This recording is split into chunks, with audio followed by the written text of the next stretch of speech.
নমস্কাৰ আপোনালোকক পোনপ্ৰথমে আমাৰ জব আপডেট চেনেললৈ স্বাগতম জনাইছোঁ আৰু আজি এটা নতুন ভিডিঅ' আমি আলোচনা কৰিম তাৰ আগতে আপোনালোকক কথা এটা কওঁ যিসকলে আমাৰ চেনেল নতুনকৈ আহিছে আপোনালোকে চেনেলটো ছাবস্ক্ৰাইব কৰিব আৰু আপোনালোকৰ যিমান বন্ধু বান্ধৱ আছে সকলোৱে শ্বেয়াৰ কৰি দিব এইবাৰ যেটো অসম পুলিচৰ যেটো আপোনাৰ এক্সাম হৈ গ'ল এইখন হৈছে আপোনালোকৰ পেপাৰখন ওকে এইখন পেপাৰ ইয়াত আপোনালোকৰ তিনটা ল্যাঙ্গুৱেজ দিয়া হয় চাৰিটা ল্যাঙ্গুৱেজ আসামিজ তাৰ পিছত English Bodo language and Bengali language okay আৰু এটা হিন্দী হা এইগিটা ল্যাঙ্গুৱেজত আপোনালোকৰ দিয়া হয় এই পেপাৰখন ওকে এই পেপাৰখনৰ এবাৰ প্যাটাৰ্নটো অলপ বেলেগ হ'ল ওকে আমি যেহেতু সবে জিকে খিনি বেছিকৈ ইম্পৰ্টেন্ট দিছিলে বাট জিকে ইয়াত এবাৰ কমাই দিলে মই আমি এখন ভালকে চাম পেপাৰখনত কিমান কি আহিছিল ওকে ভিডিওটো অকমান দীঘল হ'ব পাৰে তাত ক্ষমা কৰিব ওকে আপোনাৰ ইয়াত যিখিনি হেৰি আহিছিল আপোনাৰ ৰিজনিং প্ৰথমে ৰিজনিং দিছে ওকে ফাৰ্স্ট এক ৰিজনিং দিছে ওকে ৰিজনিং বিলাক এনেকুৱা দিছে ইয়াত আপোনাৰ এবু এলফাবেট দিছে ওকে তাৰপিছত ট্ৰায়াঙ্গলৰ পৰা এইবিলাক উলিয়াব লাগিব এইবিলাক চাই লওক এইবোৰ এনেকুৱা ধৰণৰ দিছে আকৌ নাম্বাৰ সিৰিজ আছে এফালে হা এনেকুৱা মানে কি হয় এবাৰ অলপ প্যাটাৰ্নটো চেঞ্জ কৰিলে প্ৰায় আপোনাৰ ইয়াত 1 2 3 4 20 টা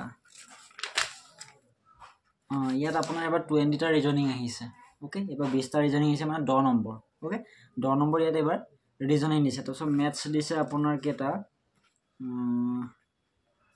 এইবিলাক আছে আপোনাৰ হেৰি এখিনি জিকে ওকে জিকে বা বহুত কম দিছে এবাৰ বহুত জিকে কম দিছে গতিকে আপোনালোকে ভালকে চাব ইয়াত জিকে দিয়া আছে আপোনাৰ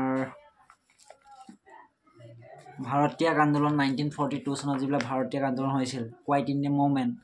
তাত আপোনাৰ কোনে ফাঁসি হৈছিল কাক ফাঁসি দিয়া হৈছিল হে কোৱেশ্চনটো আহিছে ওকে তাৰ পিছত আপোনাৰ আহিছে যে অসমৰ দুখন মানে অসমৰ লগত দুখন দেশে কি কৰে ইন্টাৰনেশনাল বাউন্ডাৰী শেয়াৰ কৰে হেতু এটা বহুত ইম্পৰ্টেন্ট কোৱেশ্চন এটো বহুত ইম্পৰ্টেন্ট কোৱেশ্চন ইন্টাৰনেশনাল বাউন্ডাৰী শেয়াৰ কৰে ওকে আমাৰ আসামৰ লগত অসমৰ লগত দুখনে ইন্টাৰনেশনাল বৰ্ডাৰ শেয়াৰ কৰে হে শেয়াৰ কৰা ডে দুখন নাম কি ওকে ইয়াত অপচন দিয়া আছিল আৰু ইয়াৰ যেটো কাৰেক্ট আনসাৰ এটো হৈছে ভুটান এণ্ড বাংলাদেশ ওকে ভুটানৰ যেটো ক্যাপিটেল থিম্ফু আৰু বাংলাদেশৰ যেটো ক্যাপিটেল হেতু হৈছে আপোনাৰ ঢাকা ওকে এটো হৈছে ইম্পৰ্টেন্ট এটো বহুত ইম্পৰ্টেন্ট তাৰ পিছত ইয়াত আৰু বহুত দিছে ভাৰতৰ বৃহত্তম নদীদ্বীপটো ক'ত অৱস্থিত ভাৰতৰ বৃহত্তম নদীদ্বীপ ওকে তাৰ পিছত আপোনাৰ অসমৰ একমাত্ৰ মালভূমিটো হৈছে ইয়াত দিয়া আছে অসমৰ একমাত্ৰ মালভূমিটো দিয়া হৈছে এইবিলাক তাৰ পিছত এই ঢেৰ বিভিন্ন ধৰণৰ কোৱেশ্চন আছে ইয়াত বিভিন্ন ধৰণৰ কোৱেশ্চন দিছে কামাখ্যা মন্দিৰ যেটো আমাৰ কামাখ্যা টেম্পল হেতু ক'ত আছে কোনটো পাহাৰত আছে হেতু তেনেকুৱা যিবিলাক টেম্পল বিলাক যে আছে কামাখ্যা মন্দিৰে হওক আৰু যিবিলাক হয়গ্ৰীৱ মাধৱ মন্দিৰে হওক এই যিমান টেম্পল আছে এই টেম্পল বিলাক কোনখন পাহাৰত আছে তাৰ পৰা এটা ধুনীয়াকে এটা পেজত ধুনীয়াকে লিখি লব উলিয়াই লব ওকে তাৰ পিছত আমাৰ যেটো তেল শোধনাগাৰ যেটো অসমৰ চতুৰ্থ তেল শোধনাগাৰটো কিমান চন নুমলীগড় এটো কোন চনত মানে এষ্টাবলিছ হৈছিল হেতু কৰিছে আৰু এতিয়া হেতু ক'ত আছে কোনটো ঠাইত আছে হেতু সুধিব পাৰে ওকে তেনেকুৱা বস্তুবোৰ আপোনালোকে চাব জিকেৰ ক্ষেত্ৰত আহোম ৰাজবংশৰ শেষগৰাকী স্বৰ্গদেউ কোন শেষৰগৰাকী ওকে বা এতিয়া নেক্সট কোৱেশ্চন আহিলে আহোমৰ শেষ যেটো ক্যাপিটেল ক'ত আছে হেবু সুধিব পাৰে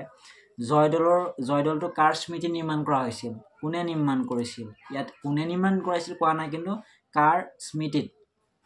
হেয়া হৈছে জয়মতী কোঁৱৰী কোনে কৰিছিল ৰুদ্ৰসিংহই তেওঁৰ মাতৃ হয় তেখেত হে মাতৃৰ স্মৃতি কি কৰিছিল জয়দলটো বনাইছিল ওকে এটো ইম্পৰ্টেন্ট কোৱেশ্চন এটো ইম্পৰ্টেন্ট কোৱেশ্চন দেই তাৰ পিছত এনেকে কিছুমান আপোনাৰ দৃষ্টি দি দিব বা দৃষ্টি দি মিলি ক'ব যে এখন ইয়াৰ তলৰ কোনখন বৰাক উপত্যকা নহয় আমাৰ দুটা ভেলি আছে বৰাক ভেলি এণ্ড ব্ৰহ্মপুত্ৰ ভেলি যিমান বিলাক আমাৰ ডিস্ট্ৰিক্ট আছে হেবু চাই লব আৰু যিবিলাক সদৰ বিলাক আছে ভালকে চাই থব এটো ইম্পৰ্টেন্ট কোৱেশ্চন